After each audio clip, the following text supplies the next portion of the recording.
Kamusta man ang kalibutan karon mga kaigsunan, mga kaigalaan? Ha? Gubot, kusuga sa tingog. Gubot. No? Unsay pinakalites nga murag kagubot ang Pilipinas karon? Flood control. Kabibugi kayo. Flood control. Yes. Ingunana ang kalibutan. Makapangutana ka ba? Naunsa naman yung kalibutan karon? Grabe nga kagubot. Mabot mangutana to. Naapa ba'y paglaom sa atong kinabuhi?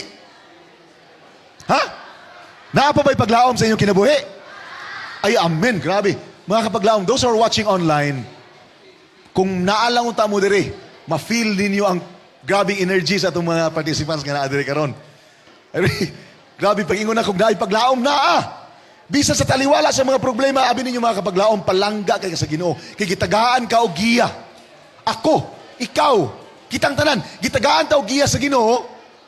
Kay palangga kay ta niya. Unsay giya niya? Mao ang balaang kasulatan. I really praise God. Ginoo nagbili nato og balasahon. Balaang kasulatan aron mahimong giya nato. Bisan pa ang balaang kasulatan kani bitaw atong kagubot karon? Gisulti biya ni. Sa balaang kasulatan. Matthew 24:7 nagaingon, ang usa ka naso daw makigbatok sa usa ka nasod. Tinuod dili. Unsay nahitabo sa Ukraine ug Russia? Gubat. Unsay nahitabo sa Palestina ug Israel? Gubat. Unsay nahitabo bag-ula sa Cambodia ug Thailand? Gubat. Unsay nahitabo nato sa una? Abu Sayyaf og mga military? Gubat. Naay kagubot. Unsa man may lain? Naay kagutom. Naay mga trahedya. Mga linog. Abi ninyo mga kaigsunan? Grabe gid ang linog. Gikan pagsugod 1900s tanawa ang graph. Gamay pa kayong linog sa una pag abot og 1980, 2000, 2020 wala na gyud. Grabe na ang linog. In fact, gikan ko sa Amerika, nakuyawan kay pagsakay na ko sa eroplano, nabasahan ako sa balita, na first time in history, nag-alburuto ang tanan. Not tanan. Pili to ka persinto sa mga bulkan sa Amerika. Nag-alburuto daw. Adto na lang bago lang. Adto lang July. Makuyawan sa tano. Mga natural nga disasters. Kung imong tanaw na ang graph pod sa research, sa Munich Georisk Research, gakadaghan ang trahedya. Gikan sa una, 1980 ragay ng research, hangtod 2018, perting daghana gika ang trahedya, gakakahitabo sa tibuok kalibutan. According to BBC, mas daghan yun karon, increase over 50 years. Grabe kayo. Pestilences. Unsa nang pestilences? Mga pesti daw sa basakan dili. Karabang mga trahedya, example, Ebola virus, 2011, pila na nga matay, perting daghana. Ang pinaka mahinumduman na to, unsa to? COVID. Kinsay na apektuhan sa COVID, isa ang kamot. Kitang tanan, no? Kinsay na matiyan gyud sa COVID. Okay, I was really sorry. No? Daghan nato ang naapektuhan sa COVID. Pero ingon ang Biblia, moabot ng mga panahon na. Giya, gihatag sa Ginoo, para nato. Nga maandam ta, hapit niya ang pagbalik. Hapit niya ang pagbalik. Karon, mo increase daw ang violence, sabi niyo sa Amerika, mas daghan pa daw ang namatay sa violence kasi nakakita niyo ni Charlie Kirk, nga gipusil. Mga gun violence sa Amerika, grabe kayo. Mas daghan pa ang nangamatay sa violente nga mga pamaagi kaysa gubat sa World War I, World War II. Immoralidad. 200,000 daw ka mga Amerikano, according to research, gi-classify sila ng mga pornographic addicts. Oy, biktima ba yung putana, especially mga lalaki. 40 million Americans regularly naga-download og porn. Ambotang sa Pilipinas, wala may research dire. Or wala ko kabantay pag-research, naasiguro ka research. Immoralidad, grabe ka-increase. Sunod, sinyalis pagbalik sa Ginoo, ga-diminish, gakaubos ang mga resources na to. According to the United Nations, we are consuming resources faster than the earth can sustain. In 2050, gikinahanglan tag tulo na kakalibutan. Tulo kakalibutan ba? Aron mabuhi ta. Ginaputol ang kahoy, gina-harvest ang mga krudo, bisag kung saan nila ginahimo na to. Namin lagi tang napa ba kay paglaom sa kalibutan, no? Political instability. Sa Pilipinas lang daan, grabe yun. Gasalig ta, nibutar ta sa itong mga politiko, pagkahuman. Ipangurakot naman na ito ang mga buwis. Pagkaluoy yung gayo, nga-enjoy silang maayo. Palit og mga aeroplano, mga helicopter, mga car, mga sakyanan, nga nindot kayo. Ang kitain taon, katinga, kawatay kapalit og bugas. Grabe yun. Nuclear weapons, gubat, ang Iran, gimumbahan sa Amerika, kaya naghimo daw og nuclear. Mo ni pangutana, naa pa ba'y paglaom mga kaigsunan? Ay, very good. Ganahan kayo sa tubag. Naa pa. Kusog yapon kayo ang tubag. God wants us to walk with Him.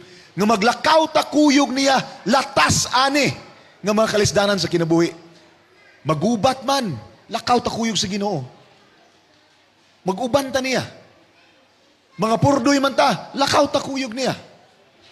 Magdaot man ta, lakaw ta kuyog niya. Magsakit man ta ang itong mga hinigugmas kinabuhi, magkuyog ta, lakaw kauban niya.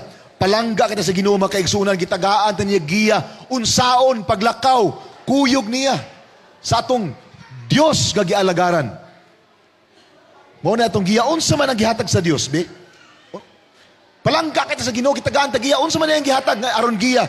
Alang ka na itong tanan, unsay giingon sa Salmo 119, 105 nagaingon ang imong pulong. Oy, ang imong pulong, nako'y Bible des, dito sa likod bitaw. Palihog ako ipakita sa ila ha. Ang Biblia, kinsay kabasag Biblia diri isang kamot. Hala. Ay salamat, naiduha ako nakita. Kanang gabasag yun sa Biblia nga tinud-anay. Isang kamot. Actually, mao na atong gina-promote karon. Actually, ako'y Bible ito gidalapod. Gitatawag og Praise and Worship Bible. Naay giya sa pagkinabuhi. Kuyog, kauban sa Ginoo. Mao ni ang balaang kasulatan. Hinaot nga ato ni pagkabasahon. Nga naman, ang pulong sa Ginoo, naa balaang kasulatan. Mo'y lamparahan. Sa paglakaw na to kauban sa Ginoo, makabalutag, oy, mapandol na itani. Mauna nga na giya, na kahayag sa atong agianan. Sunod, unsa man ang hinungdan nga gisulat ang balang kasulatan me? Nganong gisulat man gid ni? Mao lagi to kayo ganina kahayag sa atong dalan. Apa na teksto naga-ingon diri, nindot kay Roma 15:4 nagapahinumdum na to kay bisan unsay gisulat kani adto? Gisulat kini alang sa pagtuon kanato aron kita aron nga pinaagi sa pailob o pinaagi sa paglipay gikan sa kasulatan makabaton kitag paglaom. So nangutana ko ganina, naa pa ba'y paglaom nitong kalibutan? Na kay Ginoong Jesucristo gipakita niya sa iyahang mga pulong. Nayusahay muna mangutana ko ninyo unta ugma sa gabi akong gihandom nga daghan ang muisa sa ilang kamot. Nga musaad, nga mubasa sa balaang kasulatan. Na diri mga kaigsunan ang giya sa kalipay, pagpanginabuhi, maayong relasyon. Unya siya ato rin ilabay-labay. Maabugan lang sa kilid. Naa diri ang paglaom. Naay paglaom? Naa! Gitagaan ta giya sa Ginoo pinaagi sa pulong sa Dios. Ang Biblia gitawag inig pulong sa Dios sa mga kanatong tanan gitawag kasulatan, gisuwat sa mga tao sa Ginoo. Pero titaghala sa mga tao sa Ginoo gasuwat ani sa 1,500 ka mga tuig wa na sila nakita. Pero yung matingala ka nganong nagkahiusa tanan ang ilang pagsulat sa balaang kasulatan. Mauna nga napanalanginan kita mga kaigsunan tungod sa giya sa Ginoo nga gibilin ka na to, mao ang balaang kasulatan. Sunod ka pangutana, unsa man ang paagi? Ang pagbasa sa Biblia, ha? Unsa man nga paagi nga ang pagbasa sa Biblia makatabang sa atong inadlaw nga pagkinabuhi. Ang Biblia gyapon ito patubagon. Ikaduhang Timoteo 3:16 hangtod 17 nagaingon, ang tibuok nga kasulatan gituga sa Ginoo, sa Dios, ug may kapuslanan alang sa pagtudlo, sunod. Pagbadlong, sunod. Pagtuliid, sunod. Pagmatuto sa pagkamatarong aron ang tao sa Ginoo, mahimot ang hingpit. Masinangkapan ta sa tanang mga buluhaton. Tanang buluhaton ha, dili gamay lang buluhaton, tanan. Bisan pa sa negosyo na adiri. Bisan sa pagtagad nimo sa imong pamilya, asawa na adiri. Pag matutuog mga kabataan na adiri. Tanan nga gikinahanglan nimo sa imong kinabuhi, naa sa balaang kasulatan mga kaigsuonan. Kasi musaad bing mubasa na anime? Musaad. Ayaw itong gabasa. Wala, di kayo po sila musaad. Kasi musaad nga mubasa na sa Bible, sukad karong gabi, isang kamot. Usabi ka, adiduhan na, nitulo na. Di ka po mo, sige, dungagan na to.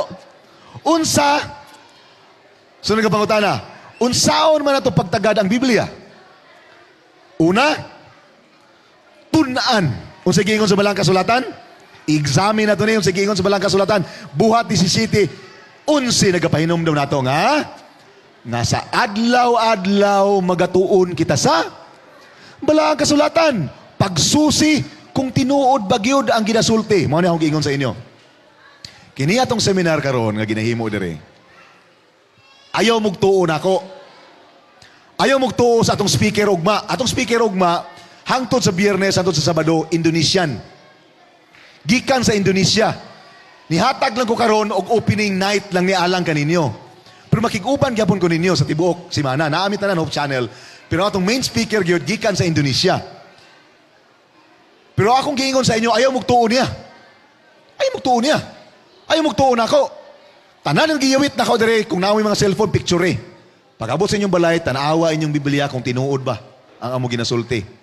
Kanato mga kaigsunan, kanang mga nagbisita sa inyo ha.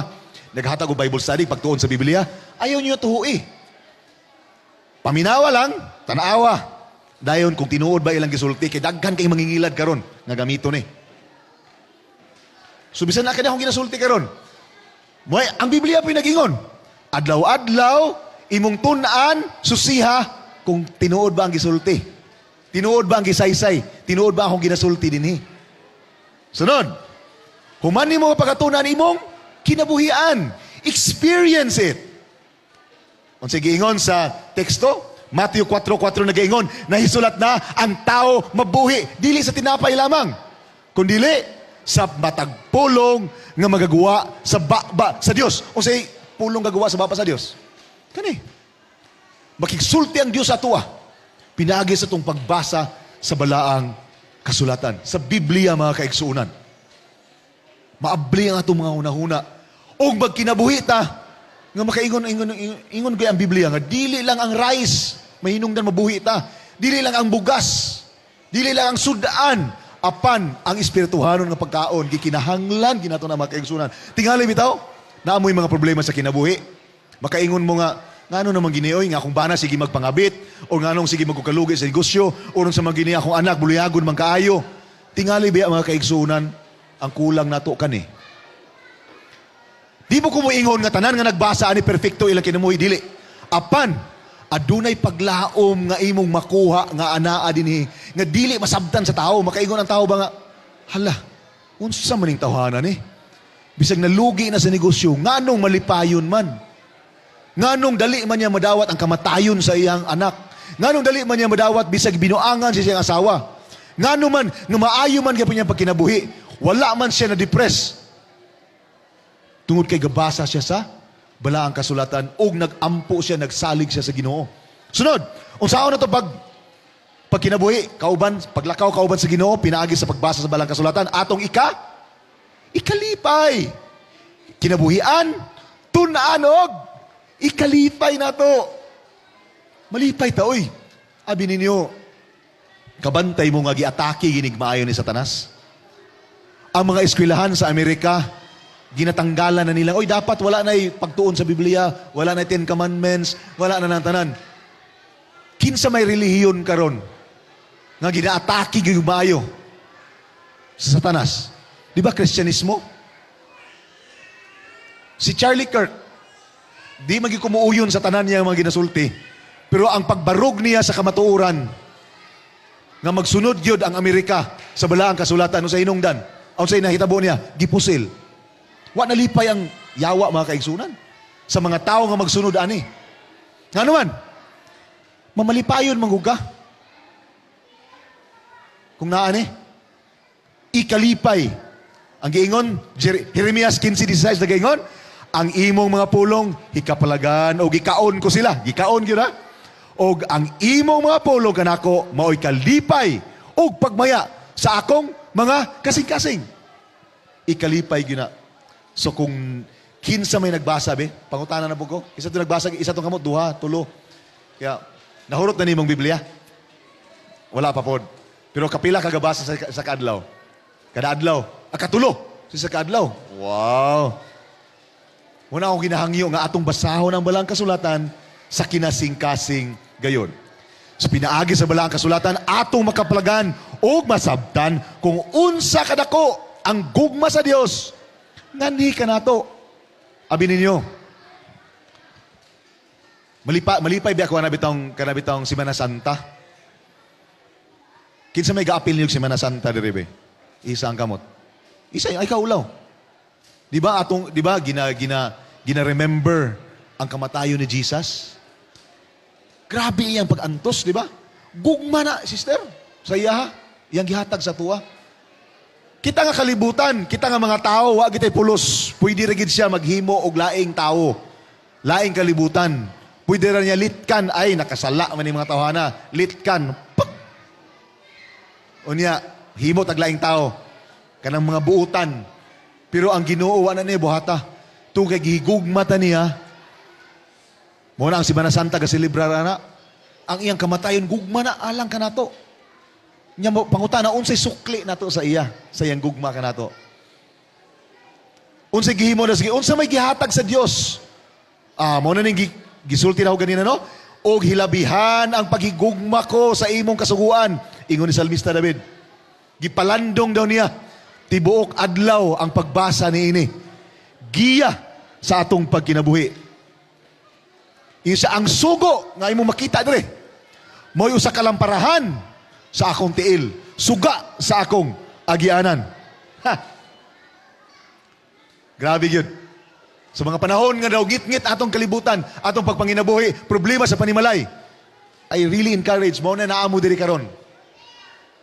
Tungod kay ato agyong gitun-an o gipahimnumdum kaninyong tanan. Salamat kayo sa inyong pagani.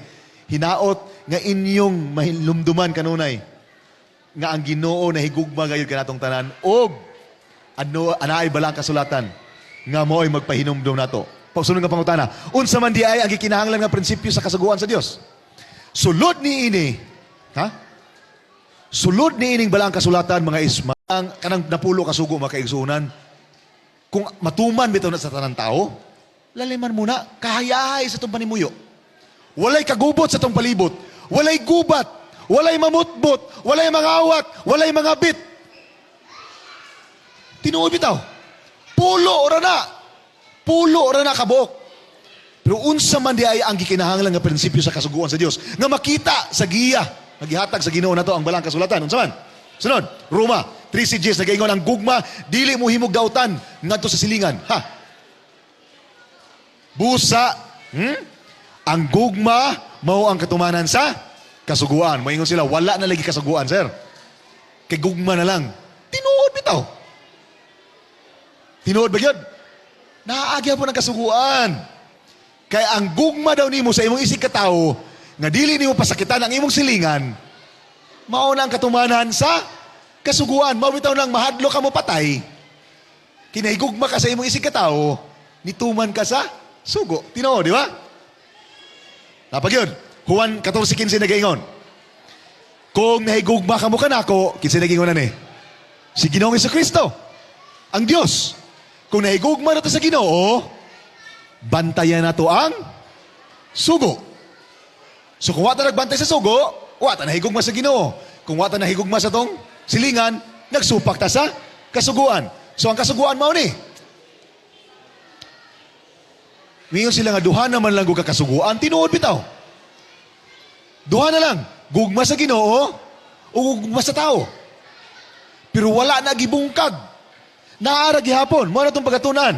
Ang balaod sa Dios, pulo ra kabuok, makita sa balang kasulatan, isip introduction na to sa tibok simana itong pagtuon sa mga sugo sa Ginoo. Pulo lang. Sige dabe, atong hinahinayon sa paghimay-himay. Ang pirmiro upat kasugo, mao ni. Ang una, dili magbaton og laing Dios. Ikaduha, dili ka magbuhat og mga linilok nga imong simbahon. Ikatulo, dili nimo pasipalahan ang ngalan sa Ginoo. Ikaupat, hinumduman mo nga adlaw ipapahulay. Gugma na nato tanan sa Ginoo. Gugma na to na sa iya. In summary, ang Dios lamang ng simbahon, unang sugo. Ikaduha, ayaw simbaha ang mga Dios-Dios. Katulo, ayaw gamita ang ngalan sa Dios nga pasipala. Ikaupat, hinumdumi og tumana ang ipapahulay. Sayon lagi kayo.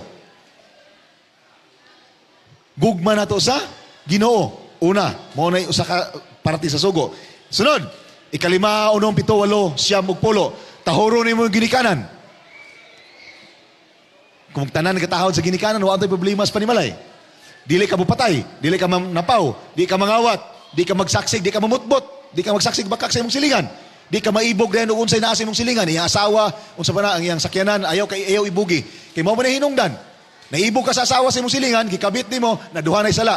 Ang adultery, ang nanapaw na, unya, ikapulo, magyud nga sugo, nga naibog ka, pag human nanapaw na. So mao na siya problema. Kaning unom, ka mga sugo, gugma sa tao. Gugma sa Ginoo, gugma sa tao. In summary, tahura imong ginikanan sa ikalimang sugo, ikaunom, ayaw pagpatay, ayaw panapaw, ayaw pangawat, ayaw pagtistigog bakak, ayaw kaibog sa dili imo. Simple kayo, pulo ra gyud mga kaigsunan ang gihatag sa Ginoo. Tinuod, duha ra no. Gugma sa Ginoo, gugma sa tao. Salamat kay ti. At least lipay kay ko kay nakasabot mo ani karon. 1 Juan 2:3 nagaingon, og atong mahibaloan nga kita nakaila kaniya kung kita nagbantay sa sugo. So, kabalo gyud ko nakaila mo sa Ginoo. Mayo nakaila mo sa Ginoo karon kung di mo muisa sa iyong kamot, luoy gyud kayo, murag gidinay niyo ang Ginoo. Gininay nato ang Ginoo makaigsunan. Kabalo ko nakaila ta sa Ginoo. Kung kita nahibaloan nato nga nangalagad ta sa Ginoo, nakaila ta kaniya, kung nahigugma, ang teksto kanina nagapahinomdom, kung nahigugma ta sa Ginoo, atong bantayan ang sugo.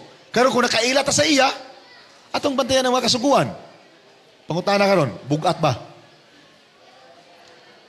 Bugat ba ang pagtuman sa mga kasuguan sa Ginoo? Sir, bugat man kay sir.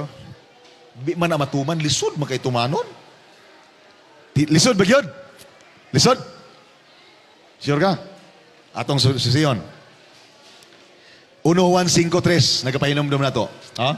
Kay mao kini ang gugma sa Dios nga pagabantayan nato ang iyang sugo og iyang mga sugo. Dili, bugat. Ang Biblia nagingon na. Ang pagbantay sa kasuguan sa Ginoo, ang pagbasa sa balang kasulatan, ang pagtuman sa iyang mga lakang, ang paglakaw kuyog niya, dili bugat mga kaigsunan. Atong isa-isahon. Sige. Ang Diyos lamang simbaha, bugat dili. So gusto mo, kung bugat man, dapat mo simba kog lain na po nga Ginoo. Simba na po kog mga bato, mga kahoy. Mas pinidaghanan na ito simbahon. May bugat, simba ka sa Ginoo lang, o daghang kag simbahon, simba ka sa mga asawa, kay mutuogi ka sa mga asawa. Ano man, simbahon nimo ang bahandi, ang bulawan. Di ba masayon kung usalay simbahon? Sa pilayan diya, kanilang gipasipala, usahay manggod, masayon, mamalikas, di ba? Pero ang Ginoo nagapahinumdum may nato, nga dili ginato gamiton ang Ginoo ang ngalan sa Ginoo sa yaga-yaga ug sa mga pamalikas, makatunog tagtae, ang ngalan din sa Ginoo atong gamiton. Mo na siya. Sige lang, overview pa man ni siya, gugma nato sa Dios, sayon kaayo ang gipangutanan niya no? Sa tuwa nga higugma, nahigugma ba daw ta sa iya ha? Yes, kung magtuman ta sa iyang kasuguan, nahigugma ta niya, sayon na kayang kasuguan. Magsimba ta sa iya, simba ta sa iya. Ang gugma na to sa tao, ahay sayon, magsupak-supak sa ginikanan, o magtuo, mutuo ta sa itong ginikanan, di ba? Masayon ang magtuo. Ahay sayon, magpatay dili. Masayon ang dili magpatay. Kanang mangabit, ahay sayon, mangabit o dili. Masayon ang di mangabit, di ba? Pero thrilling ang mangabit. Pero lisod, kay madakpan, mag-away, mapriso, madakpan, ma-raid sa pulis sa chikinanan, ulaw, daghang kayong problema. Gipahimangnuan na sa Ginoo nga masayon ang dili manapaw, masayon ang dili mangawat. Lisod kay mga awat, oy. Mudakpan ka priso sa ubang nasod putlan pagkakamot. Sayon ang mamakak. Masayon ang dili mamakak. Masayon ang dili maibog. Yes, sayon kay gugmao ng Ginoo, sayon kay gugmao ng isig katao, peaceful kay tama kay igsunan. Karon, pangutana. Unsa may tawag dai sa tao nga nagaangko na kaila siya sa Ginoo? Unya wa siya nituman sa kasuguan sa Ginoo. Wa siya nagbasa sa Biblia. Wala siya nagtuman, wa siya naglakaw kauban sa Ginoo. Gisupak niya ang balang kasulatan. Ang Biblia gyapon natong patubagon mga kaigsunan. 1 Juan 2:4 nagaya pahinumdom na to. Ang nagapamulong, ang nagpaila, ang nagangkon nga ako nakaila sa Dios, ako nakaila kaniya, og wala magabantay sa sugo, kini siya? Kini siya? Kini siya? Bakakon. Kusugay istingog dire. Bakakon. Ito ka, nihigugma ka sa Ginoo, nakaila ka sa Ginoo. Oh, Kristiyano ka, oh. Tuo mo ko sa Ginoo, ako, tuo ko sa Ginoo. Pero waka ito sa sugo, unsa daw ka? Unsa daw ko? Bakakon. Pastor, nga anong ni ani pamanggi ko, diri, kabalo naman ko. Nagibungkag na lang kasuguan. Wala na lagi kasuguan. Huno na agod, gibungkag na, so pwede na ka mapatay, pwede na tama napaw. Tinuod ba? Pwede na ka mangawat? Abi ninyo mga kaigsunan, mga kaigalaan, tinuod ba? Ang si Jesus mismo. Niyanhin mo si Jesus, gibungkag nila ng kasuguan, duha na lang ka balaod, gugma sa Diyos o gugma sa tao. Si Jesus mismo nag-ingon, Mateo 5:17 nag-ingon, ayaw gini niyo huna-huna, ayaw intaon gini niyo huna-huna, nga ako miyanhi sa pagbungkag sa kasuguan. O sa mga propeta, o sa giingon, Mateo 5:17 nag-ingon, ako miyanhi dili sa pagbungkag, kundili sa tuman niini. Ningon gali siya, di ba? Ang ningon nga, dili ka manapaw. Di ba? Pero unsa pamaagi sa pagtuman sa Ginoo? Ingon si Jesus. Abi ninyo, pamaagi sa akong pagtuman niini, sa pahinumdum na ko ninyo nga tumano ng kasaguan. O sige, ingon ni Jesus, bisan ang pagtanaw nimo sa paa sa babae nga sexy kayo, unya naghunahuna kag dautan sa imong utok, nanapaw na ka. Mas gi-emphasize pagali sa Ginoo. Ingon sa balang sa pulo ka sugo, di ka magpatay. Di ba lubaon man imong tao posilon. Pero ingon si Jesus, dili uy. Dili lang ana. Nagdumot ka sa imong silingan, parihara kag nagpatay og tao. Wala mong kaga ni Jesus pag ani niya. Iya pagaling Ginoong gi-emphasize. Iyang gipalisod, wala. Gusto raman gud sa Ginoo nga maglakaw takuyog niya. Nga dili ka magdumot sa imong silingan, bisag giutangan ka na nga wa bayri. Higugmaon gyapon nimo imong silingan. Kay magdumot ka. O say mahitabo, kung nagdumot ka sa iya, mura na daw kang nagpatay. Abi ninyo ang pagpatay o say kasagaran biya na gasugod sa dumot. Kanang manapaw ka. O may sugod na, pananaw. Hala, gwapa lagi to. Nagunahuna na dagdautan ng laki. Human, gi-rape. Unsa hinong nga gi-rape? Tungod sa sala, sa pagpanapaw sa huna-huna pa lang. So ang Ginoo nagpahinumdum si Jesus mismo, nagpahinumdum na to. Nga bisag ang pagtanaw, nga lain, dautan yung pagtanaw sa kababae, kiputi kay paa, or nang gawas baka diri ang dughan. Nilain na yung huna-huna, nanapaw na day ka. Kay gusto sa Ginoo nga magputli atong huna-huna, nga atong asawa ra gyud ang gwapa sa atong pananaw. Peaceful ang kalibutan, peaceful ang pamuyo, walay away sa panimalay. Kay gusto sa Ginoo nga makiglakaw, kuyog sa iya, palangga jud kay ka sa Ginoo mga kapaglaom. Palangga kay ka sa Ginoo. Gigugma ka sa Dios. Gusto niya nga magkinabuhi ka, nga hapsay, malinawon, malipayon kanunay. Ang kasuguan gihatag sa Dios. Alang ka nato. Alang kanimo aron kita makabaton ug maayo nga pagkinabuhi. Yes, mao na nato pagtuon karon nga kagabion. Kay gusto sa Ginoo nga mutubag ka ani nga pangutana, do you love me? Kinsa nyo saad ba nga higumaon ang Ginoo isa ang kamot? Isa lang ang kamot, please. Musaad nga muhigugma sa Ginoo. Amen. Salamat yung kayo. Salamat kay sa inyo nga inyong gisaad nga higugmaon ang Ginoo. Grabe ka maayo ba ang Ginoo makaigsunan sa ato ang sa atong pagkinabuhi matag adlaw, di ba? O gihangyo niya nga paistoryahan po ng Ginoo sa atong mga kasing-kasing pinaagi sa pagbasa sa balaang kasulatan. Karon, kinsay magsaad? Di isang kamot. Kinsay magsaad nga mubasa na sa balaang kasulatan, be? Sukad karon. Isang kamot. Ay, salamat, didaghana. Ay, praise the Lord. Dili tungod kay napugos mo, wala. Tistingi lang. Sulayin ninyo karon ang pagbasa sa balaang kasulatan ug makita ninyo unsa kadakong diferensya ang mahimo sa balaang kasulatan sa inyo ug ako na kinabuhi. Ako mo gihangyo sa pagtindog. Pwede ta mo tindog akong igahatag sa Ginoo ang usa ka pinasahi nga pagampo alang kaninyong tanan. Magampo ta. Ginoong Dios, ini nga kagabion,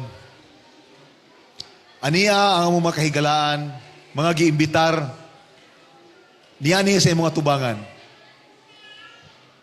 Kami nagtuon sa balaang kasulatan nga nagapahimangno namo, nga amo gayong tipigan, higugmaon ka sa among kasing-kasing, maglakaw mi kuyog nimo. Ug kami nagasaad nga mulakaw kuyog nimo magabasa sa balaang kasulatan, magatuon. Nga himo na mo na nga hobby. Mahimo na mo siya nga kinaiya. Ikalipay na mo ang pagtuon sa imong balaang kasulatan. Sa mga viewers na galantaw online, sa mga kaigsuunan nga naa dinhi karon, makahigalaan nga giimbitar. Hinaot o Dios, imong pagasudlon sa among kasing-kasing. Ang imong balaang espiritu magapahinumdum namo karon nga kagabion. Nga among pagabasahon ang imong balaang kasulatan o Dios. Kay mao kini ang giya kanamo aron makabaton kami pag kinabuhi nga magalakaw uban nimo. Salamat o Dios, ikaw magatubag sa mga pag-ampo. Salamat sa tanan nimo gihimo kanamo. Salamat sa imong gugma nga imong gidalit kanamo tungod sa imong kamaayo sa ngalan ni Jesus nga among manluluwas. Amen.